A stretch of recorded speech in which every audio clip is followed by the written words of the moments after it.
Food গধূলি ধাৰাবাহিকখনৰ আজি নিশা আহিবলগীয়া এপিছডৰ প্ৰমো মুকলি হৈছে। আজিৰ প্ৰমোটোলৈ আগবঢ়াৰ আগতে আপোনালোকে মোৰ চেনেলটো ছাবস্ক্ৰাইব কৰি কাষত থকা বেল আইকনো টিপি দিবলৈ নাপাহৰিব। আজিৰ প্ৰমৰ প্ৰথম ভাগত আমি দেখিবলৈ পাইছোঁ গৰিমাই কৈ আছিল, মই কেতিয়া কি কৰোঁ নকৰোঁ সেইটো মোৰ কথা, আপুনি ইমান চিন্তা কৰি দেখুৱাব নালাগে। তাৰপিছত আমি প্ৰমত দেখিবলৈ পাইছোঁ পৰিয়ে কৈ আছিল, কি বুলি ভাবিছে নিজকে, এনেকুৱা দেখাইছে যেন চব কথা তাইয়ে জানে। তাৰপিছত আমি প্ৰমত দেখিবলৈ পাইছোঁ গৰিমাই কৈ আছিল, আচল কথাটো মানে এতিয়াহে ওলাই গ'ল। তেতিয়া প্ৰিয়াংশুৱে মাত দিছিল, মানে তুমি কি ক'ব বিচাৰিছা?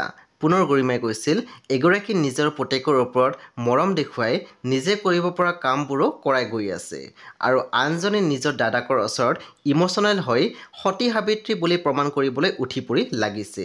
তেতিয়া আমি দেখিবলৈ পাইছোঁ প্ৰিয়াংশুৰ খং উঠি গৰিমা বুলি চিঞৰি হাতখন উঠাইছিলে। সেই বন্ধু বান্ধৱীসকল আজি নিশা 8:30 বজাত ৰং টিভিত আহিবলগীয়া ফুড গধূলি ধাৰাবাহিকখন খুবেই বেছি ইণ্টাৰেষ্টিং হ'বলৈ গৈ আছে, সেয়া আপোনালোকে চাবলৈ একেবাৰে নাপাহৰিব। পৰৱৰ্তী আপডেটৰ বাবে আপোনালোকে মোৰ চেনেলটো ছাবস্ক্ৰাইব কৰি কাষত থকা বেল আইকনো টিপি দিবলৈ একেবাৰে নাপাহৰিব আৰু প্লিজ আপোনালোকে মোৰ ভিডিঅ' এটা লাইক কৰি দিব।